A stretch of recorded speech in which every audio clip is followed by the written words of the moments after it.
And sir अभी हम लोग देख रहे हैं कि बहुत सारे लोग पीड़ित हैं रूमेटॉइड आर्थराइटिस से, सो उनके लक्षण क्या है एंड आयुर्वेदा में कैसे इसको ट्रीट किया जा सकता है? रूमेटॉइड आर्थराइटिस के बारे में एक चीज़ जानना जरूरी है कि ये एक ऑटो इम्यून कंडीशन है। ऑटो इम्यून मतलब जब हमारी बॉडी का डिफेंस मैकेनिज्म, जो हम बॉडी को रोगों से, रोग प्रतिरोधक क्षमता जिसको बोलते हैं, वो अगर प्रिवेंशन करने की जगह हमको परेशान करने लगे, हमको इफेक्ट करने लगे। जैसे आपके घर में कोई कुत्ता है और उसको बाहर वाले को काटना चाहिए, इंट्रूडर्स को, या जो आपके घर में घुस रहा है उसको काटना चाहिए, उसकी जगह वो आपको काटने लगे तो कैसा रहेगा। सो इसको, ये जो कॉन्सेप्ट है, इसको हम लोग ऑटो इम्यून कंडीशंस बोलते हैं। तो ऑटो इम्यून बहुत सारी डिजीज हो सकती हैं, rheumatoid arthritis one of them है।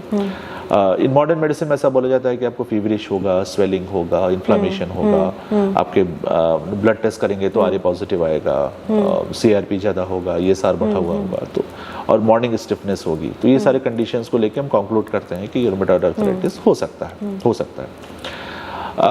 आयुर्वेद में क्या करते हैं, इसको अलग अलग रिप्रेजेंटेशन हो सकता है। जैसे आमवात हो सकता है, संधिवात हो सकता है, वात रक्त हो सकता है, तो किसी भी फॉर्म में वो हमको मिल सकता है, जैसा जैसा रिप्रेजेंटेशन हो।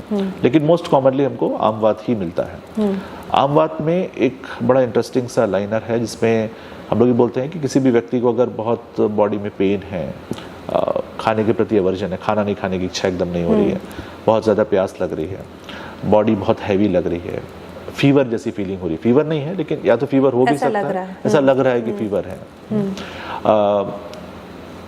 बॉडी में जो भी हम खाना खा रहे हैं वो डाइजेस्ट नहीं हो रहा है ना, तो ये सारी कंडीशंस जब मिलती है तो हम बोलते हैं कि ये आमवात का लक्षण है। ठीक है, अब हम इसको रूमेटॉइड आर्थराइटिस को आमवात बोल भी सकते हैं टू सम एक्सटेंट, लेकिन कभी कभी हमको आयुर्वेद में दूसरे भी जो आरए पॉजिटिव केसेस होते हैं, रूमेटॉइड आर्थराइटिस के केसेस होते हैं, इसमें हमको अदर रिप्रेजेंटेशंस भी मिलते हैं, जैसे वात रक्त है या संधिवात है, वो भी मिलता है।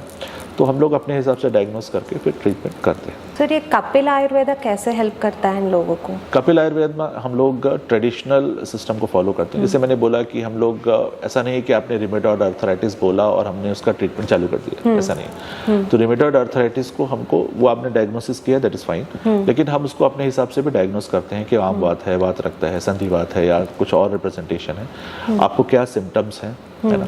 जैसे यूजुअली जो ट्रीटमेंट चालू हो, जैसे मान लीजिए आमवात है, तो उसका ट्रीटमेंट यूजुअली चालू होता है खाने पीने को, करेक्शन को लेके, मेडिसिन से और कुछ थेरेपी से। एक पॉइंट